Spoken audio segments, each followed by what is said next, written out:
Hector laughed as the elderly black woman on crutches struggled to reach her door, muttering, "Guess I should have brought a ramp," just loud enough for the security camera to catch every word. What he didn't know? That camera was about to ruin his life. Because the woman standing in that doorway wasn't just another customer. And by morning, his mockery would be viral across every regional office. Hector Jones had been delivering mail in Willowgate for 8 months. He knew the neighborhood well, the pristine lawns, the luxury cars, the residents who barely acknowledged him as he dropped packages at their doors. One address in particular stood out: 1847 Brentwood Lane. Not because of the house itself, but because of its owner, an elderly black woman who always took a long time to answer the door.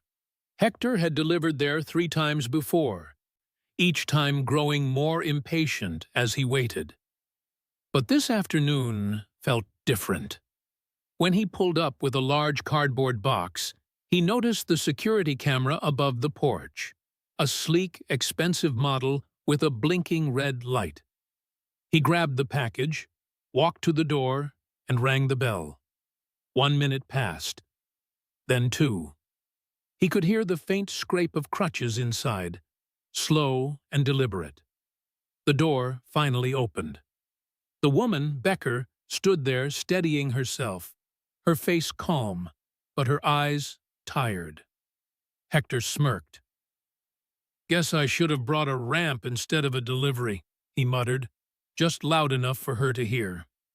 He laughed at his own joke, shaking his head as he handed her the box. Becker didn't react. Her gaze locked onto his, steady and unreadable. She signed for the package, then spoke quietly. "Thank you, young man. I hope your boss sees how well you represent his company." Something about her tone unsettled him, but Hector shrugged it off. As he walked back to his van, that blinking red light on the camera followed him like a silent witness. That night, Hector forgot all about it. He met up with friends, joked about special deliveries for special legs, and went to bed thinking nothing of the encounter. But the next morning, his phone exploded with notifications. His coworkers were sending him a video clip, security footage from a residential porch. It was him, laughing, mocking, and the woman with crutches, standing there with quiet dignity. The caption read, "When professionalism takes a coffee break." His stomach dropped. Within an hour, his supervisor called, "Hector, we need to talk, now. Before we get started, don't forget to give this video a like, hit that subscribe button, and tell us in the comments where you're tuning in from. Your support helps us bring you even more incredible stories. And trust me, you won't want to miss what's coming next. Now, let's get into the story. When he arrived at the office, the mood was icy. His supervisor didn't mince words. "Someone high up flagged your incident personally. You've been summoned to corporate headquarters downtown. Monday, 10 a.m. Don't be late." Hector tried to laugh it off, but the weight of those words crushed his bravado. Someone high up. Corporate headquarters. This wasn't just a slap on the wrist. That weekend, he barely slept. He replayed the moment over and over. The woman's face, her calm words, the camera's red light. Who was she? Why did she say his company instead of the company? Monday morning arrived too fast. The corporate building loomed like a fortress. Inside, the receptionist greeted him with professional politeness. "Mr. Brent, we'll see you now." Hector's pulse quickened. He'd heard the name before, Louis Brent, CEO of the entire mailing company. But why would the CEO care about one delivery driver's joke? He stepped into the boardroom. At the head of the table sat a man in an expensive suit, Louis Brent himself. And beside him, wearing a bright orange blouse and holding her crutches, was Becker. Hector's breath caught. The room seemed to tilt. Louis Brent's voice was cold and measured. "I believe you've met my wife." To understand how a single moment of arrogance unraveled Hector's entire life, and how the woman he mocked would become the one to save it, we need to go back to where it all began. Louis Brent's words hung in the air like a death sentence. "I believe you've met my wife." Hector's mouth opened, but no sound came out. His eyes darted between the CEO and Becker, searching for some sign that this was a mistake, a misunderstanding, anything but the nightmare unfolding before him. Becker sat perfectly still, her hands resting on the armrests of her chair, her crutches leaning against the table beside her. She didn't look angry. She didn't look smug. She just looked disappointed. "Sit down, Mr. Jones," Louis said, gesturing to the empty chair across from them. Hector's legs felt like concrete, but he forced himself to move. He sank into the chair, his heart hammering so hard he was sure they could hear it. Louis opened a folder and slid a printed screenshot across the table. It was a frame from the security footage. Hector mid-laugh, the cardboard box in his hands. Becker standing in the doorway with her crutches. The timestamp read 3:47 p.m., 2 days ago. "Do you know how many views this video has received within our internal network?" Louis asked, his voice eerily calm. Hector shook his head. "Over 12,000, in less than 48 hours. Louis leaned back in his chair. "Employees across 6 regions have seen it.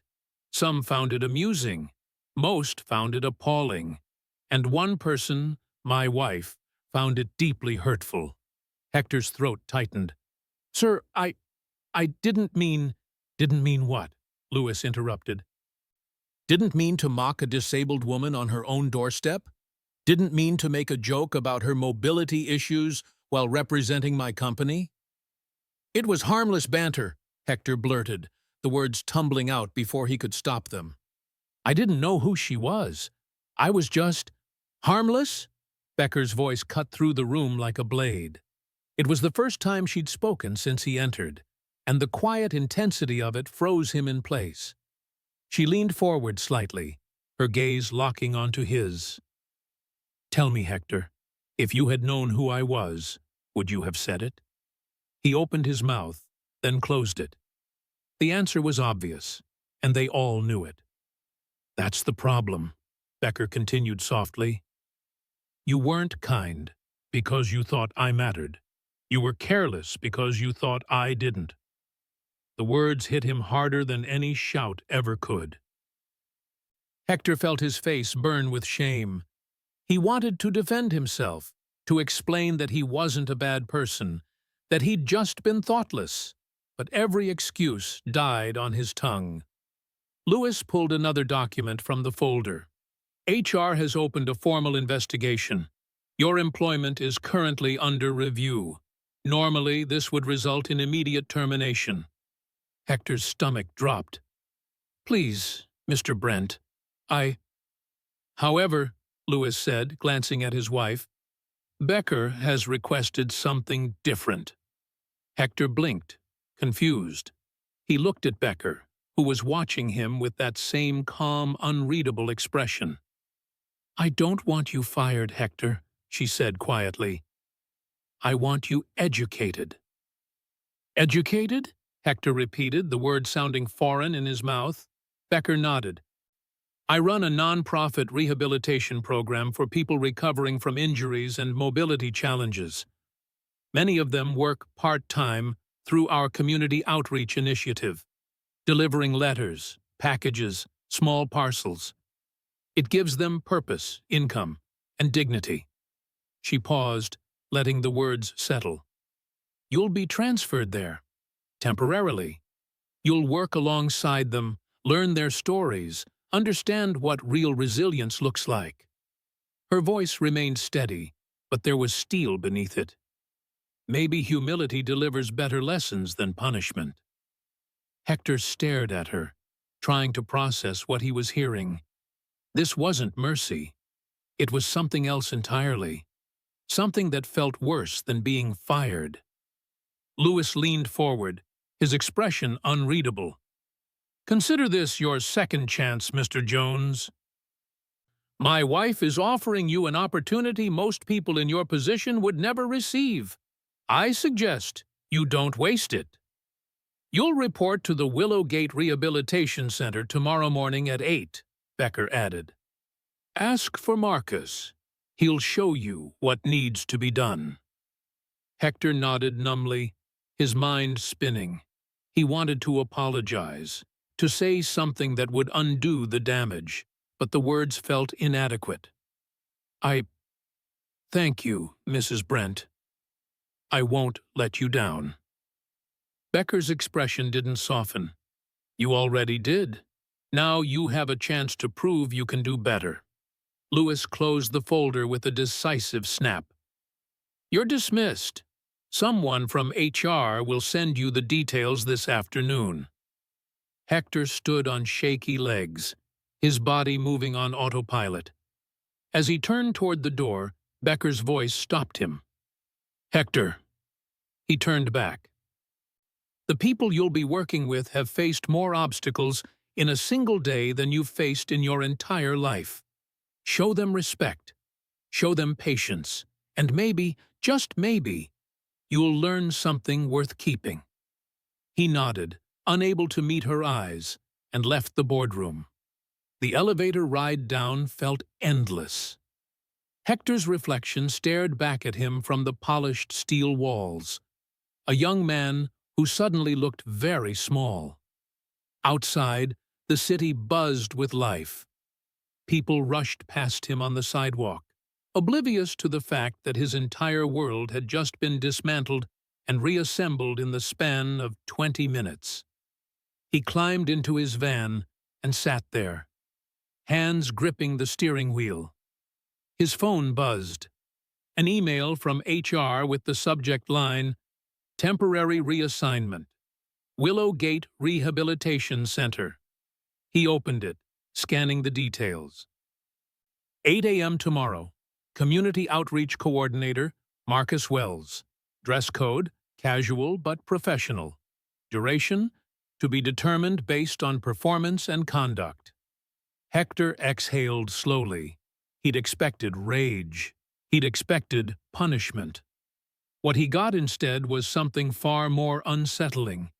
A chance to see exactly what he'd been too arrogant to notice. As he pulled out of the parking lot, he glanced in the rearview mirror at the towering corporate building. Somewhere up there, Becker Brent was probably back at work, calm and composed, as if she hadn't just turned his life upside down. And somehow, that felt worse than anything else. Because she was right. He hadn't been cruel because he was a bad person. He'd been careless because he thought she didn't matter. Now, he'd have to face the people who did. The Willowgate Rehabilitation Center sat on the edge of the city, tucked between a community park and a row of modest brick buildings. It wasn't grand or imposing like the corporate headquarters, just a simple two-story structure with wide ramps, automatic doors, and a parking lot marked with more handicapped spaces than regular ones. Hector pulled into the lot at 7:55 a.m., 5 minutes early. He'd barely slept the night before, his mind replaying the boardroom scene over and over. Becker's calm voice, Lewis Brent's cold stare. The weight of that single word. Educated. He sat in his van for a moment, watching people arrive. A woman in a wheelchair rolled up the ramp with practiced ease. A man with a prosthetic leg walked beside her, carrying 2 coffee cups. An older gentleman with a walker moved slowly but steadily toward the entrance, nodding to a staff member holding the door open. No one looked like they needed pity. They just looked normal. People going about their day. Hector took a deep breath and stepped out of the van. Inside, the center was brighter than he expected. Sunlight streamed through large windows, illuminating a lobby filled with comfortable chairs, bulletin boards covered in photos and thank-you notes, and a front desk where a young woman with short locks smiled warmly at him. "You must be Hector," she said. "Marcus is expecting you. Third door on the left." Hector nodded and followed her directions down a hallway lined with framed photos. People smiling, people working, people delivering packages with pride. He stopped in front of one image, an elderly man in a wheelchair handing a letter to a young mother on her porch. The caption beneath it read, "Delivering hope, one letter at a time." He swallowed hard and knocked on the third door. "Come in," a deep voice called. Hector entered to find a large man in his 40s sitting behind a cluttered desk.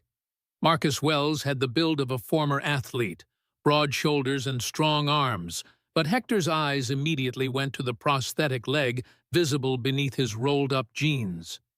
Marcus looked up from his computer and grinned. "Ah, the famous Mailman. Have a seat." Hector hesitated, then sat down across from him. "So," Marcus said, leaning back in his chair, "you're the guy who went viral for mocking Mrs. Brent." Hector's face burned. Yeah, that was me." "Relax, man. We all make mistakes." Marcus gestured around the office. "Half the people here have stories about moments they're not proud of. The difference is what you do after." Hector nodded, though he wasn't sure what to say. Marcus pulled out a folder. "Mrs. Brent called me herself, told me you'd be joining us for a while. She didn't give me details, but she said you needed to see what real work looks like." He paused. "So that's what we're going to show you." "What do I need to do?" Hector asked quietly. "Simple. You're going to help our delivery team. We run a community outreach program. Letters, small packages, care parcels, delivered by people who are rebuilding their lives after injury, illness, or disability. Your job is to support them, carry what they can't, drive when they need it, and most importantly, listen." Marcus stood and grabbed a set of keys from a hook on the wall. "Come on, let's get you started." The next few hours were unlike anything Hector had experienced. He met Terrell, a veteran in his early 30s, with a prosthetic leg who joked about going bionic after an IED explosion in Afghanistan. Terrell moved with surprising speed, loading mailbags into the van while explaining how the program had saved his life after he returned home struggling with PTSD and unemployment. "Mrs. Brent found me at a VA meeting," Terrell said, tossing a bag into the back of the van. "I was angry, lost, didn't know what I was supposed to do with myself. She told me I still had something to give. Didn't believe her at first, but here I am." He grinned at Hector. "You're the mailman who went viral, right?" Hector winced. "Yeah. Don't worry, man. We all make deliveries we regret." Terrell slapped him on the shoulder. "The key is making the next one count." Later, Hector met Ms. Clara, a 72-year-old woman with a walker who had suffered a stroke 5 years earlier. She moved slowly but deliberately, carefully placing letters into each mailbox along the residential route they worked together. "Why do you do this?" Hector asked as they walked side by side. Ms. Clara smiled. "Because people need to know they matter. A letter isn't just paper and ink. It's a connection, a reminder that someone thought of them." She paused at one house and rang the bell. A young girl opened the door, squealed with delight, and hugged Ms. Clara. "My birthday card," the girl shouted, waving the envelope. Ms. Clara winked at Hector. "See? Connections." That evening, Hector sat alone in the center's break room, staring at a cold cup of coffee. His body ached from the physical work, but it was his mind that felt the heaviest. He pulled out his phone and opened the viral video, the one that had started it all. This time, he didn't laugh. He didn't scroll past it. He just watched. The way Becker had stood there, dignified and patient, while he smirked. The way she'd signed for the package without complaint. The way her eyes had met his with something that wasn't anger. Just profound disappointment. He thought about Terrell's prosthetic leg, Ms. Clara's walker, the wheelchair users he'd met throughout the day. Every single one of them had faced obstacles he couldn't imagine, and every single one of them showed up with more grace and strength than he'd ever had. The door opened and Marcus stepped in. "Long day?" he asked. Hector nodded. "Yeah, but a good one, I think." Marcus smiled. "Mrs. Brent comes by every Thursday to check on everyone. You'll see her then." Hector's chest tightened. The thought of facing her again filled him with dread, but also something else, something that felt like the faint stirrings of understanding. "Marcus," Hector said quietly, "why did she give me this chance? I didn't deserve it." Marcus leaned against the doorframe, considering the question. "Maybe that's exactly why. Mrs. Brent believes people are worth more than their worst moments. But she also believes those moments should teach us something." He paused. "So the real question is, are you learning?" Hector looked down at his hands, calloused now from a single day of real work. "I'm trying," he said. And for the first time since this all began, he meant it. The days at the Willow Gate Rehabilitation Center began to blur together, but not in the monotonous way Hector's old route had. Each day brought new stories, new faces, new lessons that chipped away at the armor of arrogance he'd worn for so long. By the end of his first week, Hector had learned the names of nearly everyone at the center.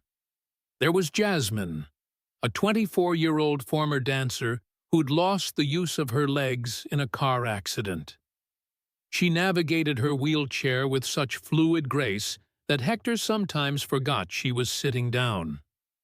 She told him once, while they sorted packages together, that dancing had never been about legs, it had been about expression. "I'm still dancing," she said with a smile. Just in a different way. There was Mr. Raymond.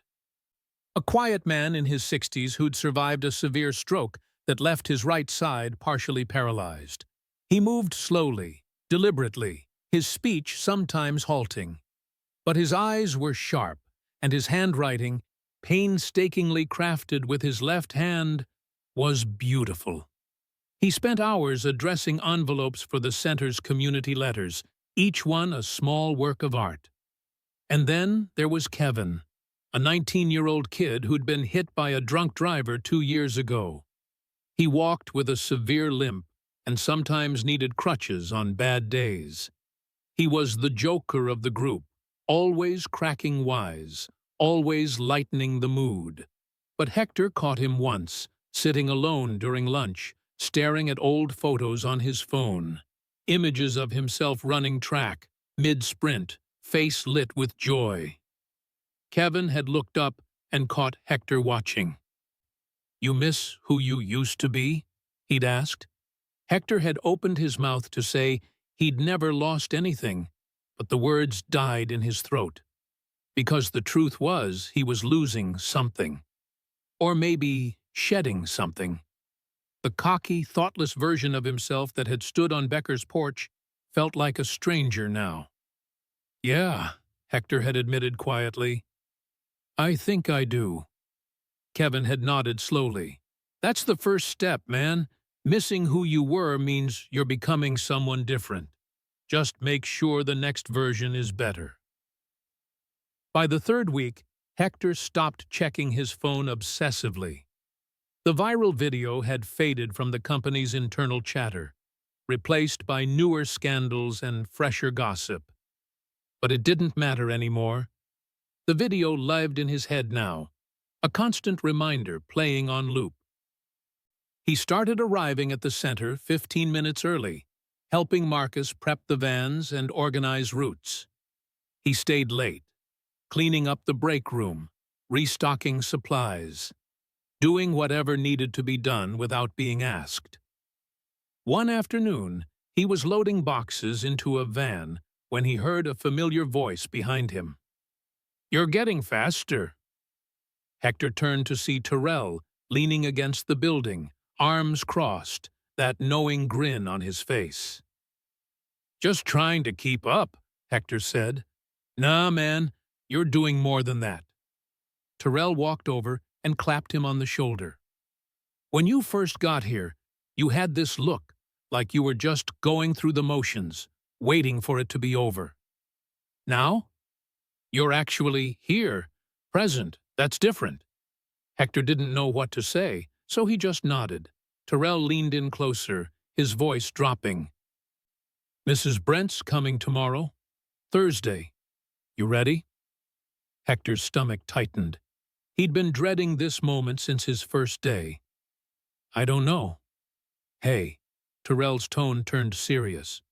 "She's not coming to punish you. She's coming to see if you learned anything. So ask yourself, have you?" Hector thought about Jasmine's grace, Mr. Raymond's patience, Kevin's resilience. He thought about Ms. Clara delivering birthday cards with a walker, about the way people here treated each other with a respect that had nothing to do with ability and everything to do with humanity. "Yeah," Hector said quietly, "I think I have." Thursday arrived with crisp morning air and a nervous energy that seemed to permeate the entire center. Even Marcus, usually unflappable, was tidying his office more than usual. "She's not the queen. You know," Kevin joked as they prepped the vans, "she's just a person." But Hector knew better. Becker wasn't just a person. She was the woman whose quiet dignity had exposed his cruelty. She was the woman who could have destroyed his career with a single word, but chose a different path. She was the reason he was here, learning things he never knew he needed to learn. At 10:30 a.m., a sleek black sedan pulled into the parking lot. Hector watched from the window of the break room as Becker emerged from the passenger side, her husband Louis helping her steady herself before handing her the crutches. She wore a burgundy blazer and moved with the same deliberate grace Hector remembered from that day on her porch. His heart hammered in his chest. Marcus appeared beside him. "She likes to walk the floor first, talk to everyone." "You'll get your chance." Hector nodded, unable to speak. For the next hour, he watched as Becker made her rounds. She knew everyone by name. She asked about their families, their progress, their challenges. She listened, really listened, with the kind of attention that made people feel seen. Jasmine showed her a new wheelchair dance routine she'd choreographed. Mr. Raymond presented her with a hand-calligraphed thank-you card. Kevin cracked a joke that made her laugh, a genuine, warm sound that filled the room. And through it all, Becker never once looked in Hector's direction. It wasn't until she'd finished her rounds, until she was sitting in Marcus's office reviewing program updates, that Marcus called him in. "Mrs. Brent, there's someone who'd like to speak with you." Hector stepped into the office, his palms sweating. Becker looked up from the papers in front of her. For a long moment, she just studied him, her expression unreadable. Then she gestured to the chair across from Marcus's desk. "Sit down, Hector." He sat. Becker set down her pen and leaned back slightly, her hands resting on her crutches. "Marcus tells me you've been working hard, that you've shown up every day, on time, with a good attitude." "Yes, ma'am," Hector managed. "He also tells me you've been listening, really listening." Her eyes locked onto his. "Is that true?" Hector swallowed. "I've been trying. Everyone here, they've taught me things I didn't know I needed to learn." "Like what?" The question hung in the air. Hector took a breath. "Like, strength isn't about speed or efficiency. It's about showing up even when it's hard. It's about treating people with dignity no matter what they're going through." He paused. "And that I was wrong. About everything. About what matters. About you." Becker's expression softened, just slightly. "What I told you in that boardroom, do you remember? That I wasn't kind because I thought you mattered. I was careless because I thought you didn't." She nodded slowly. "And now?" Hector's voice cracked. "Now I understand that everyone matters. And I'm sorry. I'm so sorry for what I said, for how I treated you. You didn't deserve that." For the first time since he'd entered the office, Becker smiled. It was small, but it was real. "Apology accepted, Hector. Now, let's see if you can carry that lesson forward." 3 months had passed since Hector's first day at the Willowgate Rehabilitation Center. 3 months of early mornings, aching muscles, and conversations that rewired something fundamental in his understanding of the world. He no longer thought about going back to his old route. Somewhere along the way, this place, these people, had become more than just a punishment. They'd become home. So when Marcus announced that the annual charity gala was coming up and asked for volunteers, Hector's hand shot up before he could think twice. "You sure?" Marcus had asked with a knowing grin. "It's a big deal. Black tie, speeches, donors from all over the state. Mrs. Brent gives the keynote every year." "I'm sure," Hector said. The truth was, he wanted to be there. Not because he had to, but because after everything Becker had done, for him, for everyone at the center, he wanted to show up for her. The gala was held at the Grand Meridian Hotel downtown, a glittering monument of marble columns and crystal chandeliers.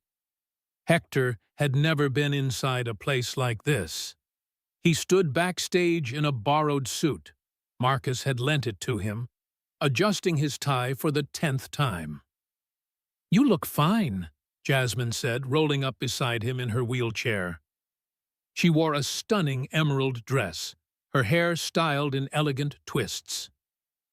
"Stop fidgeting." "I don't belong here," Hector muttered. "None of us do," Kevin chimed in, limping over with a tray of water bottles. "That's kind of the point. We're here because Mrs. Brent believes we belong everywhere." Hector smiled, despite his nerves. Kevin was right.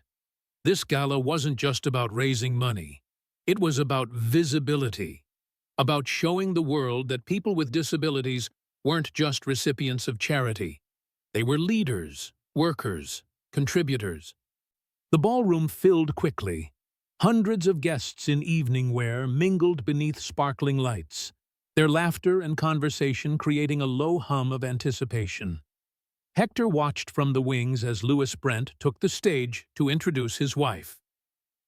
"Ladies and gentlemen," Louis began, his voice carrying effortlessly through the sound system, "it is my honor to introduce someone who has dedicated her life to proving that strength isn't measured by what we've lost, but by what we choose to build. My wife, Becker Brent." The room erupted in applause. Becker walked onto the stage with her crutches, moving slowly but with absolute confidence. She wore a deep navy gown that caught the light as she approached the podium.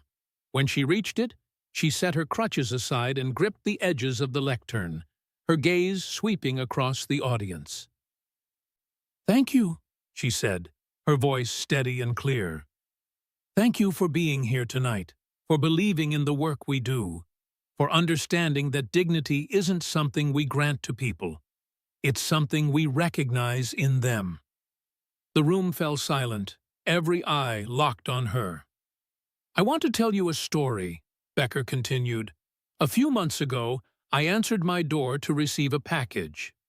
The young man delivering it looked at my crutches, looked at me, and made a joke. He laughed. He didn't think I mattered enough to deserve his patience or his respect." Hector's stomach dropped. His breath caught in his throat. She was talking about him. "At first I was hurt," Becker said. "But then I realized something. This young man wasn't cruel. He was ignorant. He didn't understand that every person, regardless of how they move through the world, carries a story worth honoring." She paused, letting the words settle over the room like a blanket. "Ignorance can be corrected," she said softly, "but empathy must be earned." Becker's gaze shifted, scanning the crowd until it landed on the wings of the stage, on Hector. His heart stopped. "That young man is here tonight." Gasps rippled through the audience. Heads turned, people craning to see who she was talking about. Hector felt the weight of 1,000 eyes, even though most of them couldn't see him yet. Becker extended her hand toward the wings. "Hector, would you come out here, please?" For a moment, Hector couldn't move. His legs felt welded to the floor, but then he felt a gentle push from behind. Marcus, nodding encouragingly. "Go on," Marcus whispered. "She wouldn't ask if she didn't believe in you." Hector forced his feet to move. One step, then another. The stage lights were blinding as he emerged from the shadows.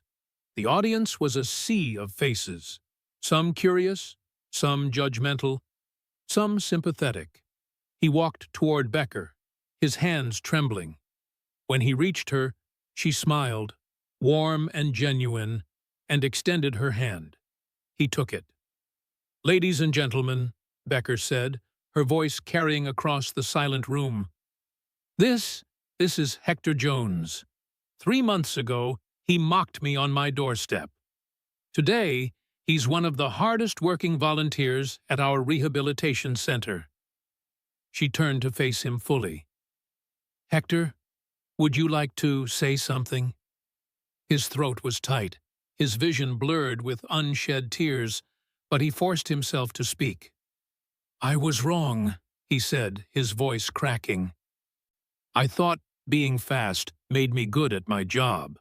I thought efficiency mattered more than empathy. But Mrs. Brent," his voice broke. "She taught me that the most important deliveries aren't packages. They're respect, patience, kindness." He looked at Becker, tears streaming down his face now. "I'm sorry for what I said, for what I didn't understand. And I'm grateful, so grateful, that you gave me a chance to learn." The room was silent for a heartbeat. Then the applause began. It started as a ripple, then swelled into a roar.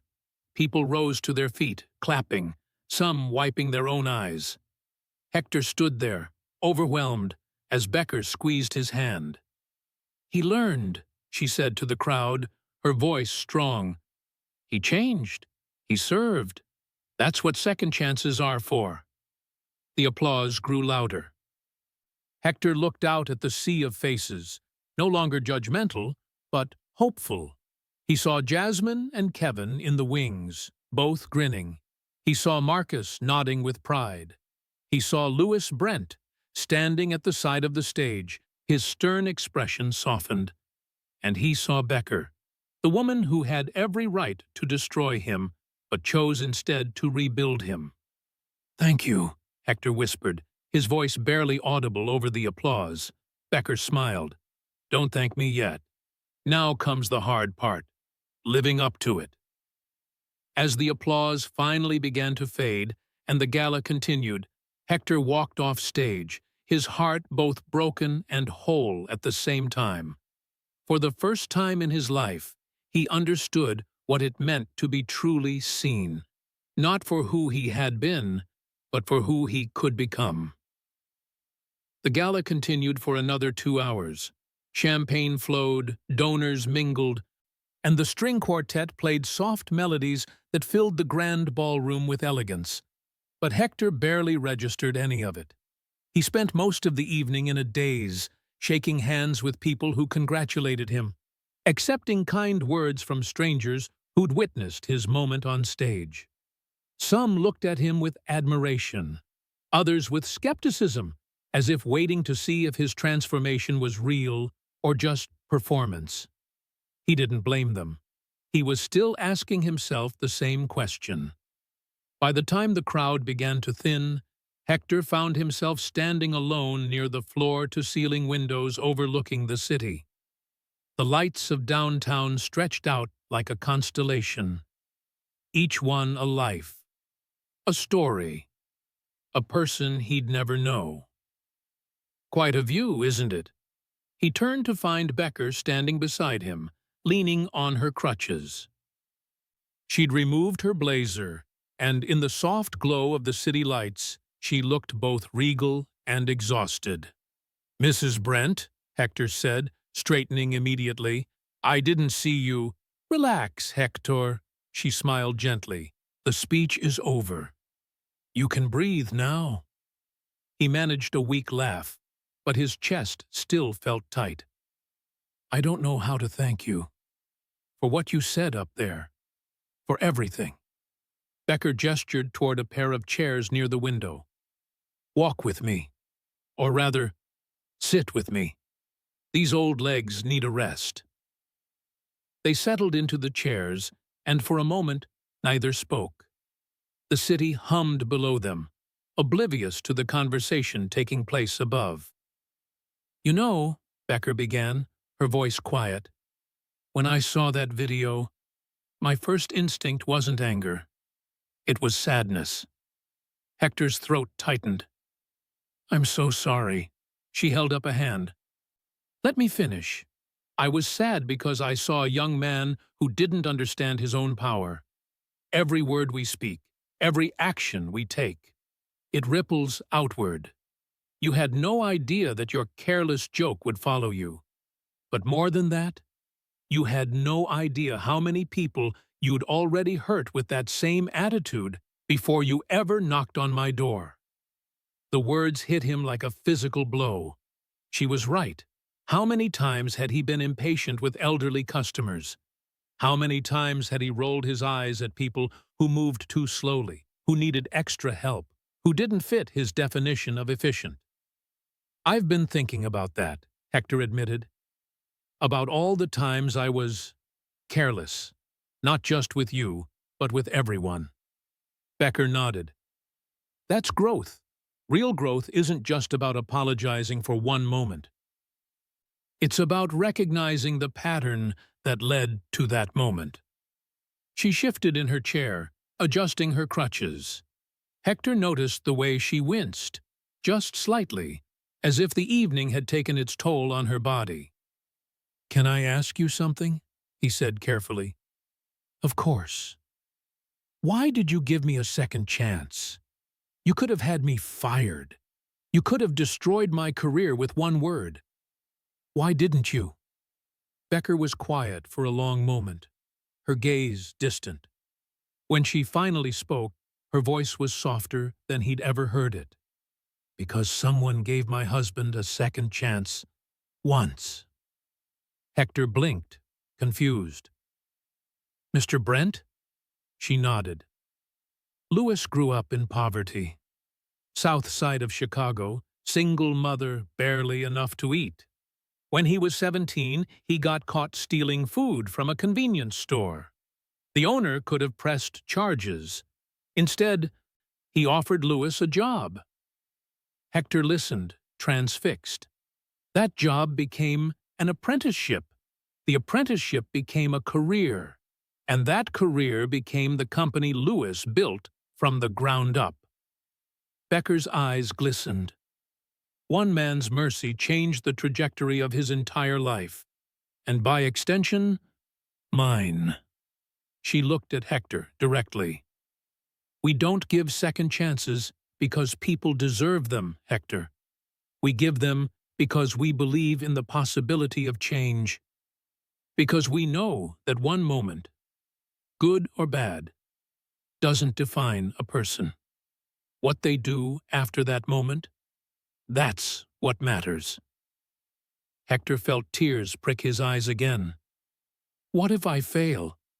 What if I go back to being who I was? Then you'll have failed, Becker said simply. But failure isn't permanent unless you let it be. The question is, are you willing to keep trying? Yes, Hector said without hesitation. I am. Becker smiled. Good, because I want to offer you something. Hector's heart skipped. Offer me what?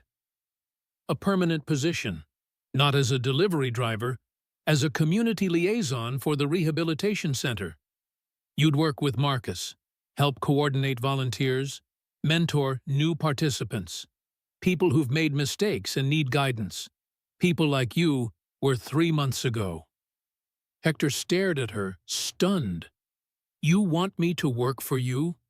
Permanently? I want you to work with us, Becker corrected. But only if you're ready. This isn't a reward, Hector. It's a responsibility. You'll be representing everything we stand for. Dignity, respect, second chances. Can you handle that? Hector's mind raced. 3 months ago, he'd been a cocky kid who cared more about speed than people. Now he was being offered a chance to help others find the same redemption he'd found.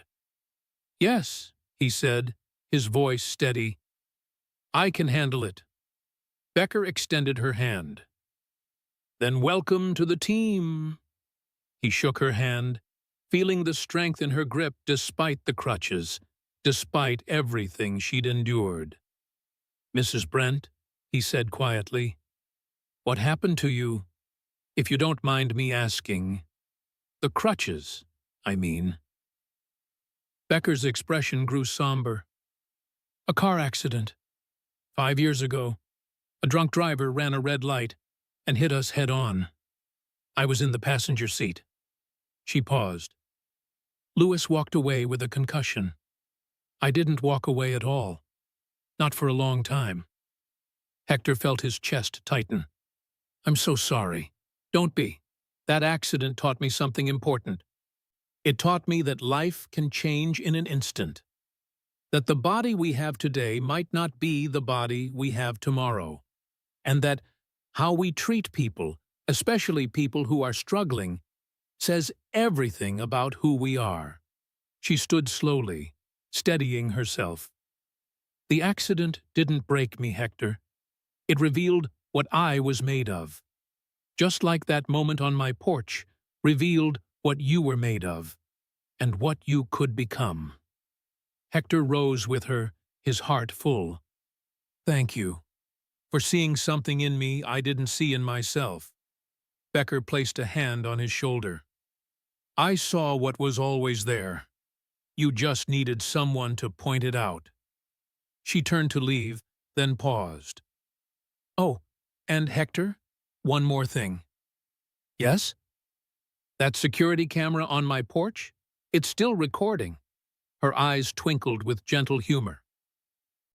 So when you start leaving those flowers you've been secretly dropping off every Friday, make sure you smile for the camera. Hector's face went crimson. You knew about that? Of course I knew. I know everything that happens on my property, she winked.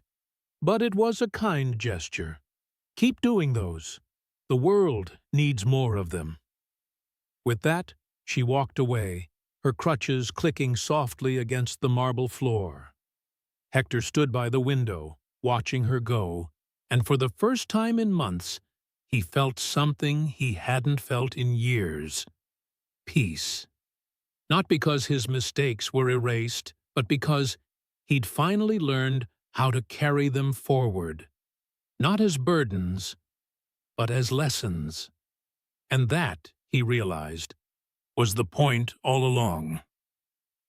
6 months later, spring arrived in full bloom at the Willowgate Rehabilitation Center. The trees lining the parking lot burst with green leaves, and flower beds that the residents had planted together painted the entrance in vibrant colors: yellow daffodils, purple irises, red tulips. Hector stood in the doorway of his new office, a small room next to Marcus's, with his name printed on a placard. Hector Jones, Community Liaison. The title still felt surreal sometimes, like a jacket that didn't quite fit yet, but was slowly molding to his shape. His mornings now began not with rushed deliveries, but with planning sessions. He coordinated volunteer schedules, organized community outreach events, and most importantly, mentored new participants in the program. People who arrived angry, lost, or broken, just as he had been. There was Daniel, a former construction worker who'd lost his arm in an accident and struggled with depression. Hector had spent weeks sitting with him, sharing his own story, showing him that purpose could be rebuilt from the rubble of loss. There was Monica, a single mother who'd been in a wheelchair since a spinal injury during childbirth. She'd been terrified that she could no longer provide for her children. Hector helped her find confidence in the delivery program, and now she worked part-time while her kids were in school, her smile growing brighter each week. And there was Travis, a cocky 19-year-old who reminded Hector so much of himself that it was almost painful. Travis had made insensitive jokes during his first week, rolling his eyes at participants who needed extra help. Hector had pulled him aside, not with anger, but with understanding. "I know where you're coming from," Hector had told him. "I used to think efficiency mattered more than empathy, but I was wrong. Want to know how I figured that out?" Travis had listened to Hector's story: the porch, the video, the boardroom, the transformation. By the end, Travis had been quiet, thoughtful. "So you're saying I need to stop being a jerk?" "I'm saying you need to start seeing people, really seeing them." Now, Travis was one of the most reliable volunteers, often staying late to help organize supplies without being asked. On this particular Friday morning, Hector drove through Willow Gate on his way to the center. It had become his routine to pass through the neighborhood, partly because it was on the way, and partly because of what he did every week, without fail. He pulled up to 1847 Brentwood Lane and stepped out of his van, carrying a small bouquet of white roses. The house looked exactly as it had that first day, elegant, well-maintained, the brick facade warm in the morning light. But everything about how Hector saw it had changed. He walked up to the porch and placed the flowers gently beside the doormat, as he had done every Friday for the past 6 months. It was his silent ritual, his way of saying thank you to the woman who'd seen past his worst moment and believed in something better. He was turning to leave when the door opened. Becker stood in the doorway, leaning on her crutches, wearing a soft yellow cardigan and a knowing smile. "You know," she said, "you could just knock instead of running away every week." Hector froze, his face flushing. I didn't want to bother you. Leaving flowers on my porch every Friday isn't bothering me. Running away like a schoolboy is just silly." Her eyes twinkled with gentle amusement. "Come inside. I made coffee." The interior of Becker's home was warm and inviting. Hardwood floors, family photos lining the walls, shelves filled with books and mementos. Hector sat at the kitchen table while Becker poured 2 cups of coffee, moving around the kitchen with practiced ease despite her crutches. "Cream? Sugar?" she asked. "Just black, thank you." She set the cup in front of him and settled into the chair across from him, her crutches propped against the table. Marcus tells me you're doing excellent work, she said. He says you're a natural at mentoring. I'm just trying to give others what you gave me, Hector said. Becker smiled. That's exactly what I'd hoped. They sat in comfortable silence for a moment, sipping their coffee. Through the window, Hector could see the garden Becker maintained. More flowers, carefully tended, each one placed with intention. Can I tell you something? Hector said finally. Of course. That day on your porch, when I made that joke, I've thought about it every single day since. Not because of the consequences, but because of how wrong I was about you, about everyone. He paused, choosing his words carefully. I used to think strength meant being fast, being efficient, being untouchable. But you taught me that real strength is showing up when it's hard. It's choosing grace when you could choose anger. It's believing in people even when they don't deserve it. Becker's expression softened. You know what I see when I look at you now, Hector? What? Someone who learned the hardest lesson life can teach, that we're all connected, that how we treat the most vulnerable among us defines who we truly are. She leaned forward slightly. You're not the same person who stood on my porch, and that matters. I hope not, Hector said quietly, because that person didn't understand what he had. The privilege of being able to move through the world without obstacles. The responsibility that comes with that privilege. Becker nodded. It's easy to be kind when it costs us nothing. The real test is whether we choose kindness when it's inconvenient. I'm trying, Hector said. Every day, I'm trying. That's all any of us can do. She reached across the table and squeezed his hand, not as employer to employee, but as one human being to another. You've come a long way, Hector. Be proud of that, but don't stop here. Keep growing, keep learning, keep showing others that change is possible. I will, he promised. I won't let you down. You already haven't, she smiled. Now, about those flowers, you don't have to keep bringing them. Hector shook his head.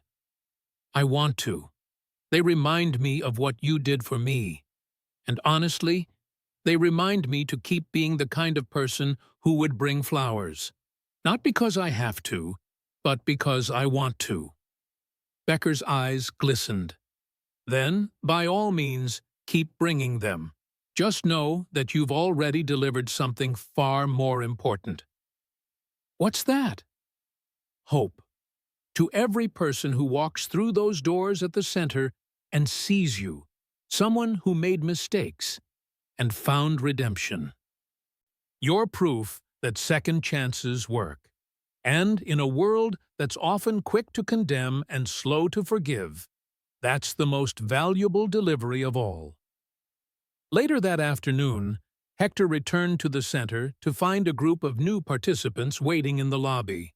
Nervous faces, uncertain postures, the weight of their circumstances visible in their eyes. Marcus stood beside him. They're all yours, community liaison. Show them what this place is about. Hector took a deep breath and stepped forward. Hi, everyone. I'm Hector. Welcome to Willowgate. He paused, meeting each person's eyes. I know some of you might be here because you made mistakes. Some of you might be here because life threw you a curveball you didn't see coming. Whatever brought you here, I want you to know one thing. This is a place of second chances. He smiled, thinking of Becker's words. And I'm living proof that second chances work.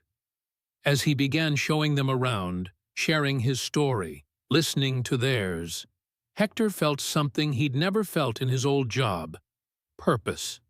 Not the hollow satisfaction of checking boxes or meeting quotas, but the deep, sustaining purpose of helping others find their way.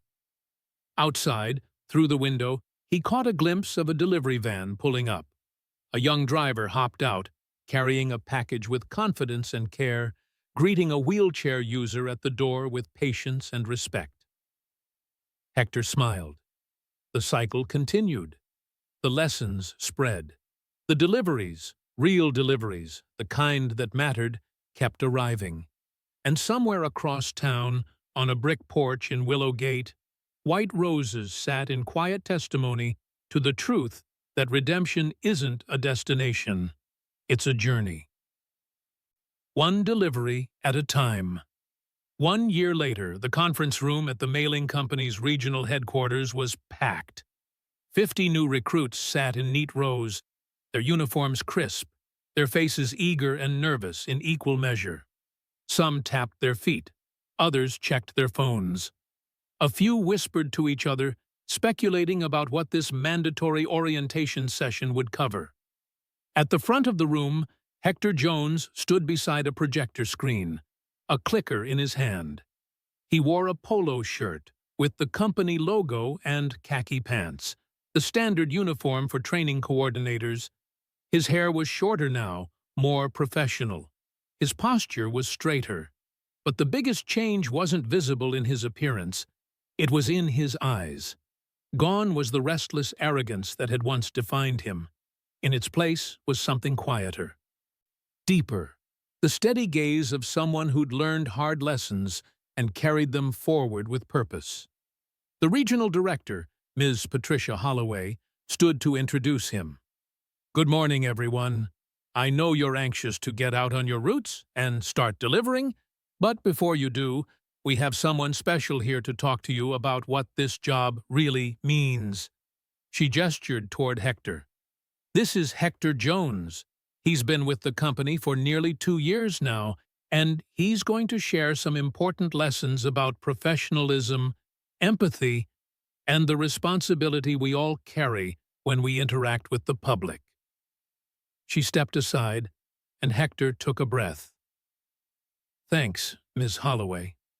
He looked out at the sea of faces. "I know what you're thinking. You're thinking, great. Another boring lecture about being nice to customers. Some of you are probably already planning your lunch orders in your heads." A few recruits chuckled nervously. "I get it. I was you once. Eager to get started, impatient with anything that slowed me down, convinced I already knew everything I needed to know." Hector clicked the remote, and the screen behind him flickered to life. A video began to play. Security footage from a residential porch. A young man in a blue uniform stood holding a cardboard box, smirking as an elderly black woman on crutches opened the door. The audio was clear. "Guess I should have brought a ramp instead of a delivery." The room went silent. Every eye locked on the screen as the video continued.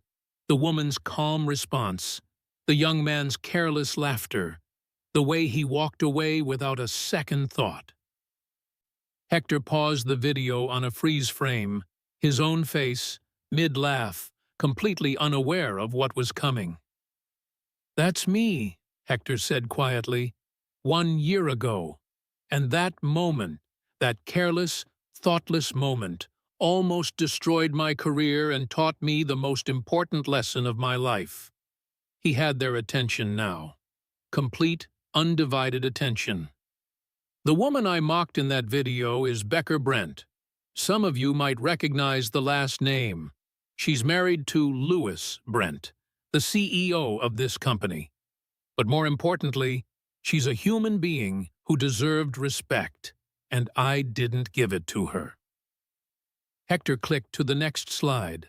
A photo of the Willow Gate Rehabilitation Center, people in wheelchairs and on crutches delivering packages with smiles on their faces. After that video went viral inside the company, I was given a choice. I could be fired on the spot, or I could be educated. Mrs. Brent chose education. She sent me to work at her rehabilitation center, a place where people with disabilities and injuries rebuild their lives through meaningful work. He advanced to the next slide, Photos of Terrell, Jasmine, Ms. Clara, Kevin, Mr. Raymond. Faces that had become family. These people taught me something I should have learned a long time ago. Every person you meet is fighting a battle you know nothing about. Every delivery you make isn't just a package.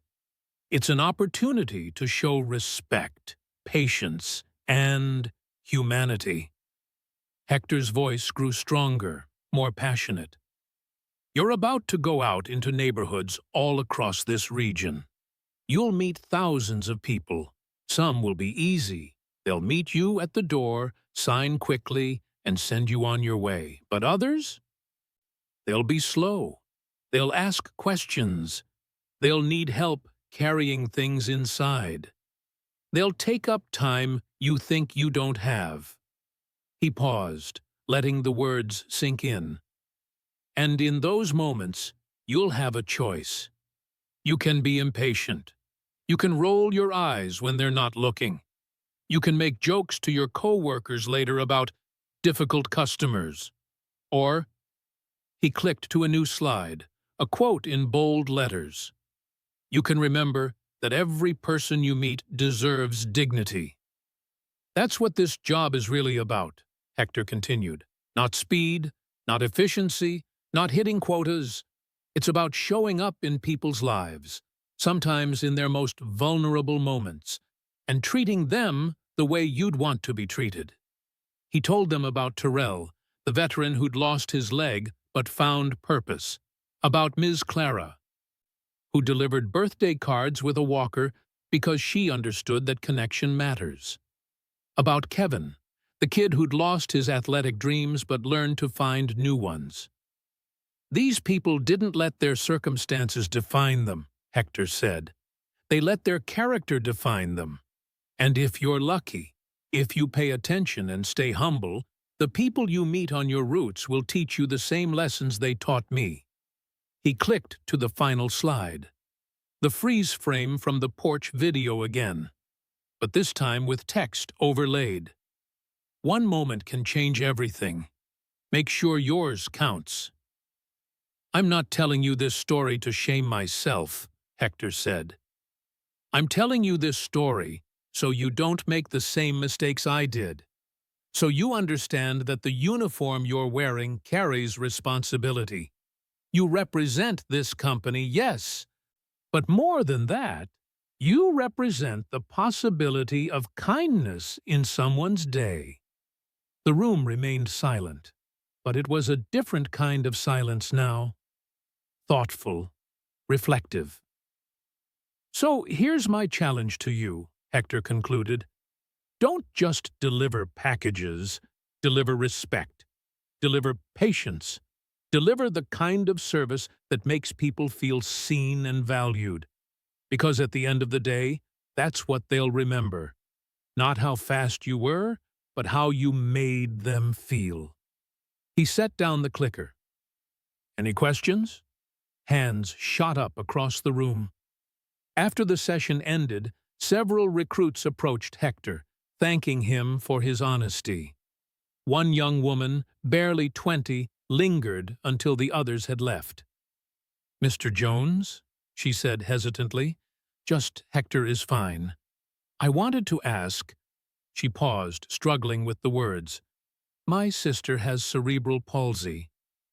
She uses a wheelchair, and I've seen how people treat her sometimes, like she's less than." Her voice cracked. "Thank you for sharing your story. It gives me hope that people can change." Hector felt a lump form in his throat. "They can. I did. And I promise you, every day I try to be better than I was yesterday." She smiled, wiping her eyes. "That's all any of us can do, right?" "Right." As she left, Ms. Holloway approached. "That was powerful, Hector. The recruits needed to hear that." She handed him a folder. "Louis Brent asked me to give you this. It's a proposal for expanding the training program regionally. He wants you to lead it." Hector opened the folder, scanning the documents. It was a formal offer, Regional Ethics and Empathy Training Coordinator. A significant promotion. A real career path. This is... I don't know what to say. Say yes, Ms. Holloway said with a smile. You've earned it. That Friday, Hector drove through Willow Gate as he always did, the bouquet of white roses sitting on the passenger seat. The neighborhood looked different now, not because it had changed, but because he had. He no longer saw it as a place of intimidating wealth and privilege. He saw it as a community filled with people, each with their own stories, their own struggles, their own humanity. He pulled up to 1847 Brentwood Lane and stepped out, roses in hand. The house was quiet, the porch immaculate as always. He approached the door and bent down to place the flowers in their usual spot. But today, something was different. Taped to the door was a small envelope with his name written in elegant script. Hector. His heart quickened. He set down the roses and carefully peeled the envelope from the door. Inside was a handwritten note on cream-colored cardstock. Dear Hector, for months now you've left flowers on my porch every Friday. You think I don't see you, but I do.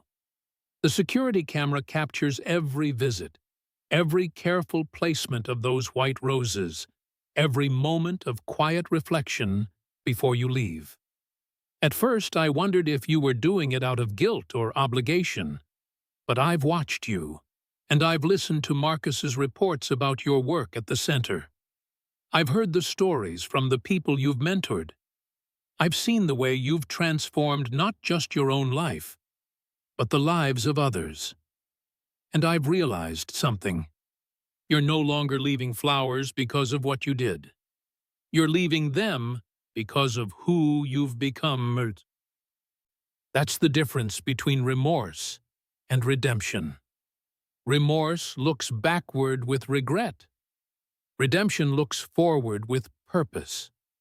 You've finally delivered something that matters, Hector. Not packages, not apologies, but hope. Hope that people can change. Hope that second chances work.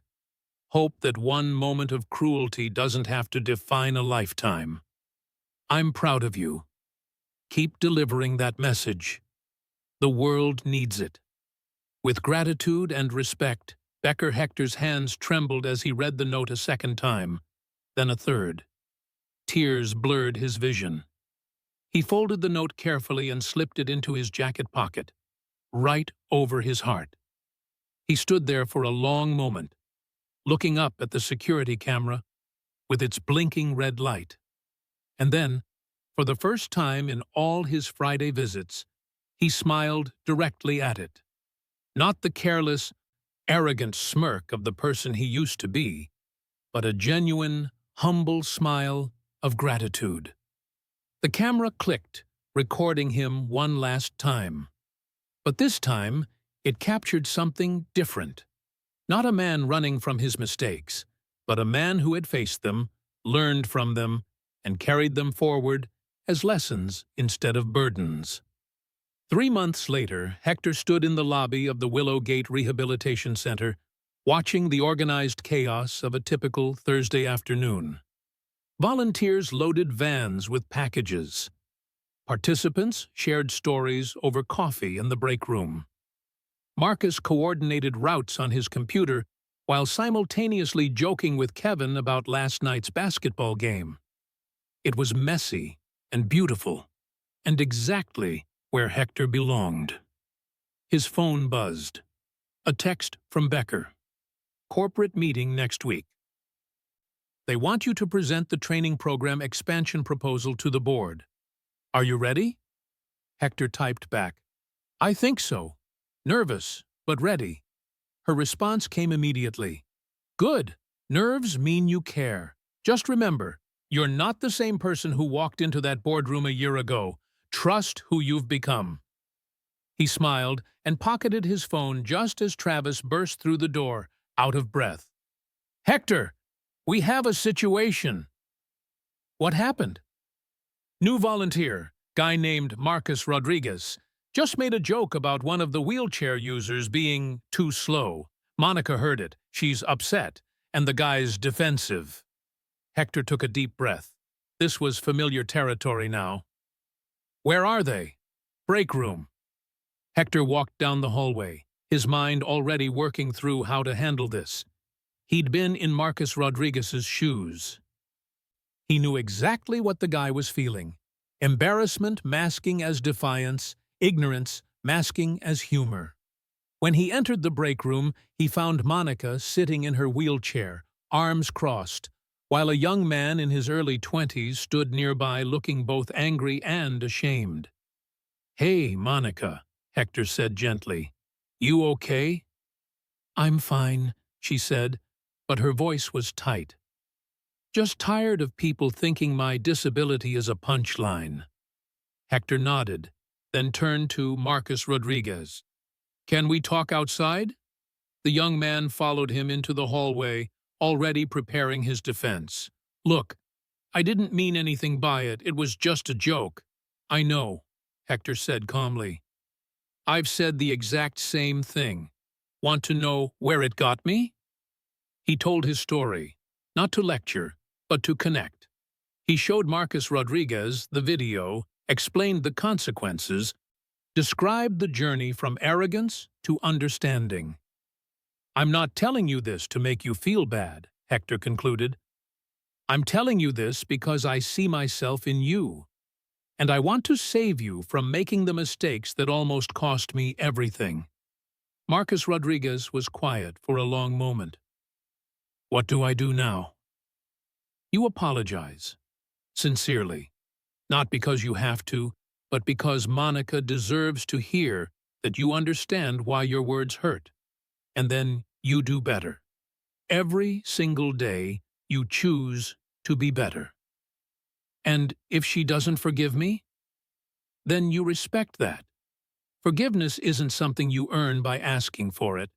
It's something you earn by changing." Marcus Rodriguez nodded slowly. "Okay, I'll talk to her." As Hector watched him walk back toward the break room, he felt a hand on his shoulder. He turned to find Marcus Wells grinning at him. "You handled that like a pro," Marcus said. "I learned from the best," Hector replied. "Nah, man, you learned from your mistakes." "That's even better." 6 months later, the regional board meeting was everything Hector had feared and hoped for. 20 executives in expensive suits sat around a massive conference table while he presented his proposal for expanding the ethics and empathy training program across all company regions. He spoke for 30 minutes, using data, testimonials, and personal stories to make his case. He showed them the video that had started it all, explained how education had succeeded where punishment would have failed, and demonstrated the measurable impact of the program on customer satisfaction and employee retention. When he finished, the room was silent. Then Louis Brent spoke. "Mr. Jones, thank you for that presentation. I have one question." Hector's pulse quickened. "Yes, sir?" "Why should we trust you to lead this initiative when your own behavior is what necessitated it in the first place?" It was a fair question, a hard question, the kind of question that would have destroyed him a year ago.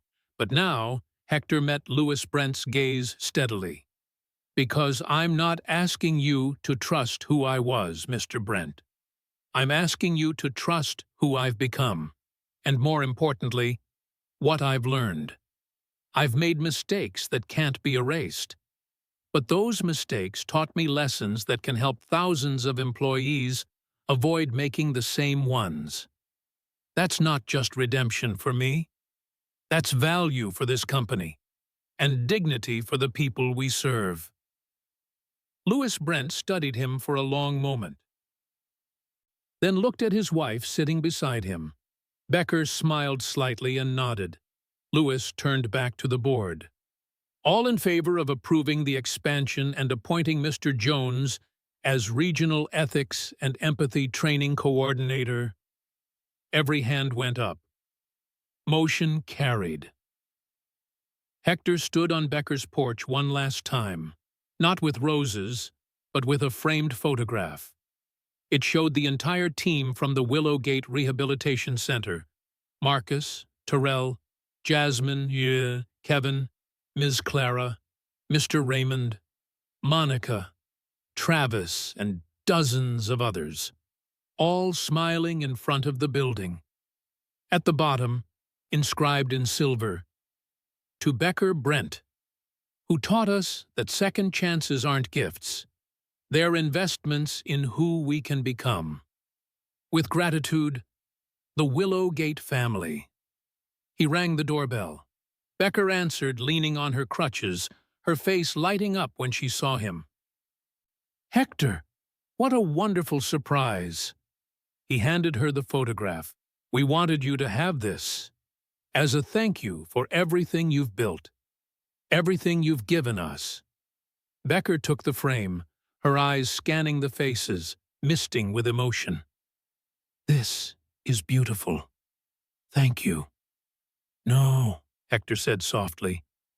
"Thank you for seeing something in me I couldn't see in myself, for believing that one mistake didn't have to be the end of my story." Becker looked up at him, her expression warm. "You wrote the rest of that story yourself, Hector. I just gave you a blank page." They stood there for a moment, two people whose lives had intersected at the worst possible time and the best possible way. "Will you keep delivering those roses?" Becker asked with a smile. "Every Friday," Hector promised. "For as long as you'll let me. Then I'll keep watching for them." As Hector walked back to his van, he glanced up at the security camera one more time. Its red light blinked steadily, recording not a moment of shame, but a moment of grace. He climbed into his van and looked at the note he'd kept in his jacket pocket all these months, now worn and creased from being read 100 times. "You've finally delivered something that matters." And as he drove away from Willowgate, past the elegant homes and manicured lawns, Hector knew with absolute certainty that he'd spend the rest of his life delivering that same message to anyone who needed to hear it. Change is possible. Redemption is real.